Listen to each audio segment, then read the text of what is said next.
In this video, I'm going to discuss how to determine moment of inertia of a composite figure. Moment of inertia is sometimes known as, or otherwise known as, the second moment of area. Okay. To explain, let's consider an area A located in the XY plane as shown in the figure. Yan eh, no? Shaded na part. And then the element of area dA of coordinates x from the y-axis and then distance y from the x-axis. The second moment or the moment of inertia of the area A with respect to the x-axis and the second moment or the moment of inertia of A with respect to the y-axis are defined respectively as this one. So kung ix is integral of y squared dA, for iy is integral of x squared dA. So sa integral calculus, kung mag-consider ka og rectangular strip, dapat kung ix imong kwaon, ang imong rectangular strip horizontal sad para ang tanan distance sa imong strip from the x-axis constant siya nga y. Di ba? Naka-horizontal strip. O ang distance sa kada point sa imong strip from the x-axis is y ra tanan. And then similarly for IY, ang rectangular strip nimo vertical sad. Para tanan point sa strip nimo, x ang distance from the y-axis like this one. Kung naka-vertical strip diya, tanan point sa imong strip, x iyang distance from the y-axis. So these integrals are referred to as rectangular moments of inertia, since they are computed from the rectangular coordinates of the element dA. Now, aside Anna, we also have the polar moment of inertia, denoted by J. It's equal to the integral of rho squared dA, where rho is the distance from the origin or the pole to the element dA. Na-discuss na ni Jay sa deformable bodies sa topic on torsion naman to polar moment of inertia dito. Mo ni Jay. So an important relation may be established between the polar moments of inertia J sub O of a given area and the rectangular moments of inertia Ix and Iy of the same area. So from the figure shown, makita nimo that rho squared is equal to x squared plus y squared. Pythagorean theorem, di ba? So if you will replace this one, and you will substitute this one there sa rho squared, mao man ang resulta. And distribute mo ni siya. And this is Ix and then Iy. Therefore, ang polar moment of inertia is equal to the sum of the rectangular moment of inertia. Okay. So example, saan pag to demonstrate how to solve for Ix using integration. Inaan isa. So for the rectangular area shown, determine the moment of inertia Ix of the area with respect to the centroidal x-axis. Naman din ang centroid. Okay? Oh. Dito mag-base. Okay, so Ix mga itong kwaon, therefore ang atong strip horizontal. So tanan point sa imong strip y gadi ang distance kana y. Mao man ni sa Ix integral of y squared dA, di ba? So dili na to hilabtan ning y squared assist na ni. Ang dA na lang dayon. Magdepende man na sa area sa imong differential strip or rectangular strip. Kanina, that is b dy. And then ang limits na to, of course, dili so good. Kaya ang height na to is h1. So this negative h over 2 paingan sa h over 2. Mo ni siya. Negative h over 2 to positive h over 2 y squared. Differential area is b dy. So integrate kini. And then substitute mo limits. Mo na resulta. Moment of inertia with respect to the centroid is 1 over 12 bh cubed. So, para diretso na, instead na i-derive pa na ito tanan, mao ni ang properties of common cross-sections of various structural shapes. So, kung rectangle, triangle, circle, semicircle. Manotice ninyo, para di mo ma-confuse, kato ka ganina, IX ya, pero ang labeling na to, nasa sa centroid. Centroid siya ba? X. Dire karon, ang atong centroid karon, ang iyang label na is X prime. Mao nan dire, 1 over 12 gihapon, kay centroidal man ni. Pero ang atong X prime siya. Ang kining X na to karon, base naman siya. Mao na ni ang resulta. Balik, kung i-integrate ka ani, magbutang ka da rectangular strip, tapos i-integrate ni mo, mao ni ang resulta po. 1/3 BH cube. Inana.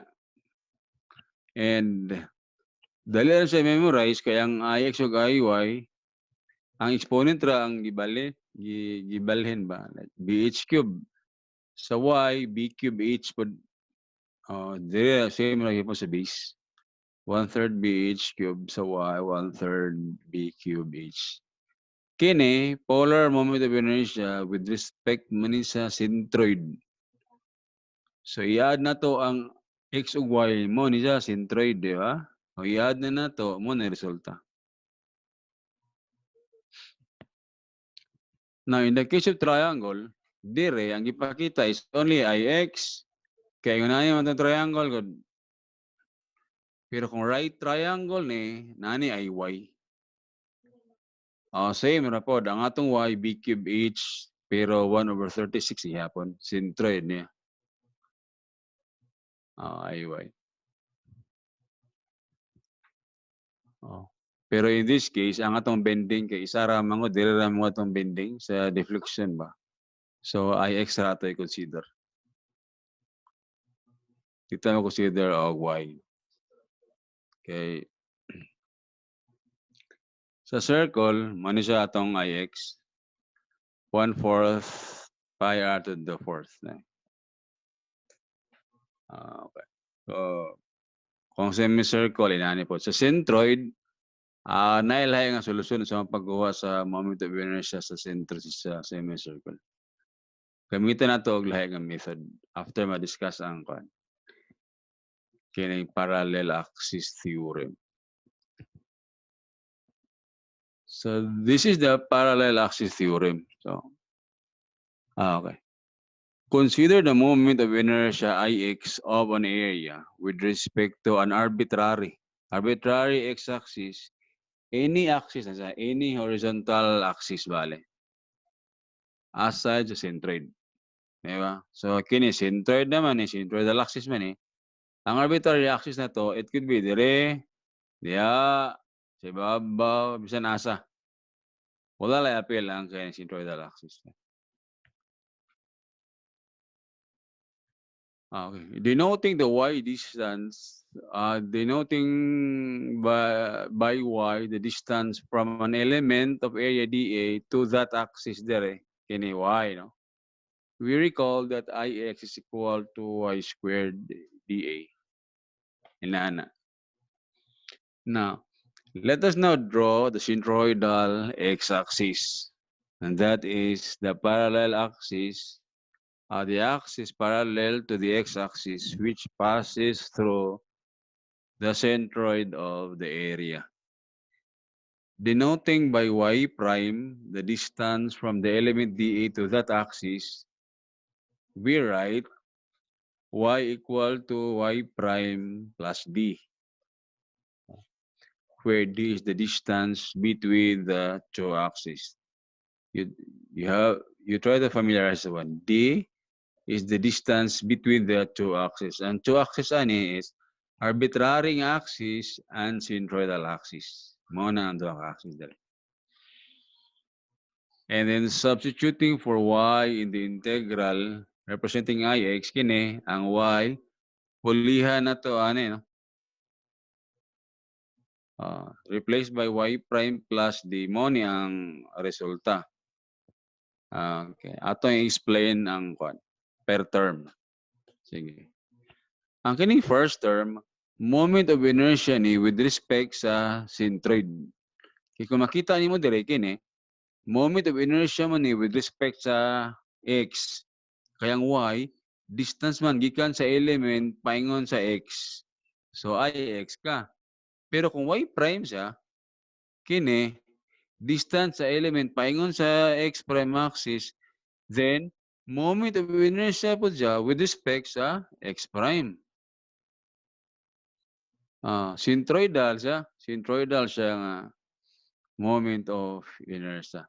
Ang kining second term, kining integral of y prime dA, ang tawag niya ni first moment of area. Area times distance ba?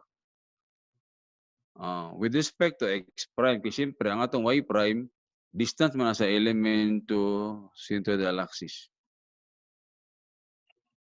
And ang value ani is 0. 0, inani siya. Ano siyang 0 is, panalitan dire. Okay, balik to dire. First moment of area, meaning area times distance with respect to centroid. So, muna ito reference karon. Balik, kung mag-consider ko ang area dire sa ibabaw, dA, ang distance ani nga dA, paingon sa centroidal axis is h over 2, di ba? Now, sa ubos, naman po tayo counterpart ani. Ang atbang niya is this one, dA hapon. Pero ang distance ani nga element to the centroidal x-axis is negative h over 2 kaysa ubos man. So kung imong i-add ni silang duha, makancel ra. Bali, dA times h over 2 kani dA times negative h over 2. Makancel ra. And kung summarize nimo, each element sa ibabaw na siya counterpart sa ubos pod. So mga cancel sila tanan. So ang total ani equal ra gyapon sa ubos. Therefore, ang sum ana niya, kung sum up nimo, the result is 0. Ana siya. And then kini, integral of dA is simply a raman. So pampulihan na to mo ni siya. Ix is equal to Ix prime centroidal plus integral sa dA area anya d square. So this formula expresses that the moment of inertia Ix of an area with respect to an arbitrary axis kini is equal to the moment of inertia Ix prime of the area with respect to the centroidal x-axis parallel to the x-axis plus the product area d squared of the area A and of the square of the distance between the two axes. This result is known as the parallel axis theorem. So, unsa man ni siya? Mao ni atong gamiton kung mangita ta og moment of inertia sa composite figure. Kay kini siya, kining mga values na to sa individual element, kining 1 over 12, 1 over 36, 1 over 4, individual raman eh. What if i-combine sila? What would be the moment of inertia? Dili man na siya yung you just simply add. I-add ni mo na doon. Maro na yun. No. Dapat na kay enough basis ana. Okay. So kung individual lang, inanera. Pero pag composite na, same sa centroid ba? Dili man pwedeng i-add nimo. So sa centroid, magamit ka og Varignon's theorem. Therefore, you will use parallel axis theorem. Okay. So, how to use this one? parallel axis theorem. Pag composite area or composite figure, kini mao ni siya ang moment of inertia with respect sa centroid sa individual element. Example, sa imong composite figure na tulo ka elements. Rectangle, square, o triangle. Kada isa ka element, buhatan nimo ani. Rectangle, pila centroidal rectangle, 1/12 bh cube. O, kining x dayon ni mong arbitrary, mao na ni siya ang centroid sa whole area. Arbitrary man eh. Pwede siya any axis, pwede po ni siya centroid gyud sa imong composite figure. Kini kay centroid man ni siya kada element. Kini siya, it could be centroid sa whole area. Ayan nasa. So each element buhatan nimo ginani. I-compute mo ang value niya tapos i-add ayon nimo. Okay. So I will just solve one problem and other problems I will use a visualizer na. Okay. Determine the moment of inertia Ix of the area shown with respect to the centroidal x-axis. So bale, mo na to figure mao na centroid pa wa man ta kabalo. O pila distance ani. So dire sa moment of inertia unahon sa nato og locate ang centroid. So we will use Wegener's theorem. Okay. So inani siya. So i-subdivide nimo ang composite figure into basic shapes sa duha lang, no? Area 1, area 2. And then each element na ang centroid. Area 1, element 1 na ang centroid, element 2 na ang centroid. Mao din siya, no? Area 1, 20, 80 times 20, 16. Area 2, 40 times 60, 24. Yan nimo, 4,000. Ang y dayon, let's make the x-axis as our reference. So nadire yung centroid, no? 1/2 sa 20, 10 plus 60, so natin 70. Mano yung y1. Okay, kabalo naman ta sa centroid nga ang atong distances referred sa coordinate axis, x and y. So di lang ingon nga, atong y1 is 10. No. Dapat dire man ito i-refer. So it should be 70. Mag-add pa ka og 60. Element 2, 1/2 of 60 is 30. And then area times y, this one. Area times y, kanasad. I-add nimo. And mo ni formula sa y bar. Summation of ay over summation of a. 46. Okay? 46. So, mao ni siya. Mao na itong centroid. Take note ha? Centroid ni sa composite figure. 46 siya. Ikan dire. Now, kung magamit ka og parallel axis theorem, mao na ito arbitrary. Mao na ito arbitrary axis. Katong left, katong right side na centroidal plus area d square by element man to. Mao na siya ano. Let's consider area 1 kini. Okay. So, mao man iya centroidal, ya? 1/12 bh cube. So 1/12, 80, niya 20 cube. Mao ni siya na value, 53.3 exponent 3. And then, parallel axis theorem, inani. Centroidal, kini, 53, tas area, dayon. Ang atong area kay 80 times 20 man, 16, di ba? Okay, kato dayon D. Kato akong gi-emphasize kanina. Distance between the two axes. Kini man na distance ani nga centroidal axis o kining arbitrary which is the centroidal axis sa whole area. Kini centroidal axis sa element 1, centroidal axis sa element 2. Kini centroidal axis sa whole area. Mo ni aton D. 24. 46, 16 di ba? Minus 46, so you have 14. Plus 10, so okay, 24. Mo ni siya. Centroidal plus area D square. Mo ni ang I. For area 1, element 1. You do the same for element 2.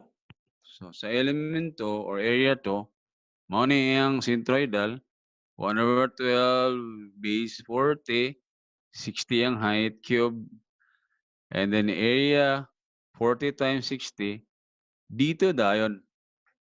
Mo ni ang kwan, 30 man eh. So, 16 siya. 46 minus 30, 16. I-add ayon ni mo, katong 1 og 2, mo ni siya. 975 exponent 3 plus this one. 1334 exponent 3. Na kay 2.31 raised to 6 mm squared. Pwede siya makaltik pero kote kayo. Oh. Kinahanglan kag practice to para ma-master nimo to. Well, this one, basic kayo. Basic ra. Ang Caltech man good, although shortcut siya, pero mag-memorize mo kag steps sa to. Maora gyapon. Dire mag-memorize kag formula, kato mag-memorize kag steps sa Caltech, so tabla ra gyapon. Dili ka gaingon nga shortcut good kay kinahanglan familiar man ka sa mga kuan na to. I-input nimo syntax sa buhaton nimo. Familiar ka to. Or else wrong gid imong makuha. Wrong nga value. Okay. So dire sa pag-compute sa moment of inertia using parallaxis theorem, ang one possible source of error, ang common mistake sa student is pagkuha sa D. Pagkuha sa D, D1 dito. So, akong suggestion or ang akong technique ani para dili maglisod pagkuha sa D is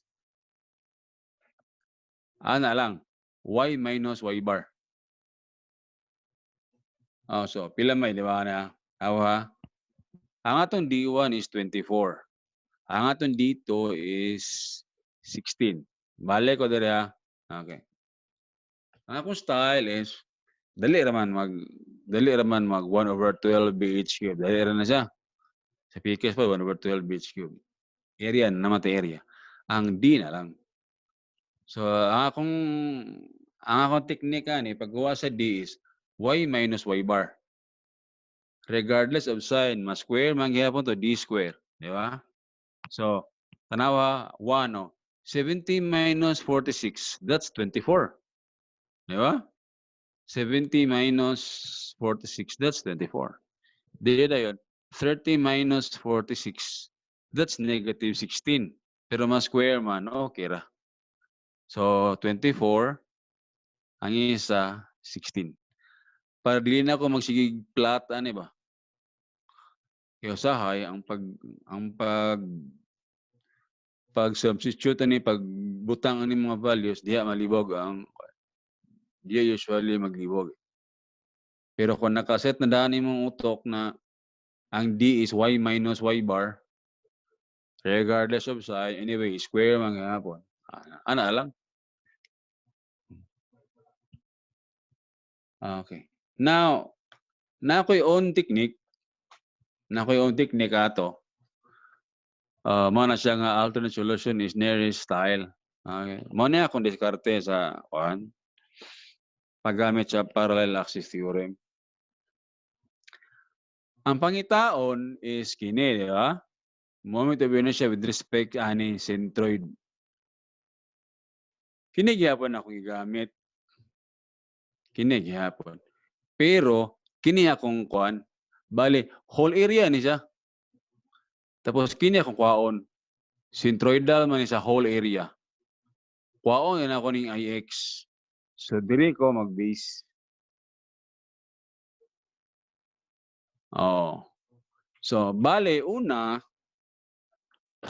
depende na sa anad. Una, I will use parallel axis theorem Pero ang akong arbitrary na axis kini x dili ning siyang centroid dire ko. So by doing this, di na lang maglabad akong ulo sa centroid. Especially pag decimal siya. Kapoy mo ng decimal ko. So kung dire, dali ra kay common man yung mga y na ko. So muna akong buhaton. Muna akong arbitrary axis kining x dire, x-axis. And as you can see, mao ni so. Element 1, 1/12 base height cube area na 1/6. Ang akong D 70 ra distance man sa duha ka axis. Kining axis o kini. 70 ra, di ba? And then element 2 dayon 1/12 40 inya 60 cube area niya 24 distance sa duha ka axis. Kining axis og arbitrary 30. Ix mo na ang kini. Di ba? Karon gamiton din ako ang gamiton ako ang moment of inertia, ang parallax theorem. So using the parallax theorem, we transfer the moment of inertia of the area gikan dire sa x-axis paingon sa centroidal x-axis. Mao na nga balik kini siya ang arbitrary this one kini siya ang centroid sa whole area. Balik ka isa ra din ko magkuhag D. Kaya yun, ang distance between arbitrary o ang centroid is 46 man. So mo na ni siya. 10 million kini mo niya kung anon ang area na ko whole area. 16 plus 2 for 4,000 niya 46.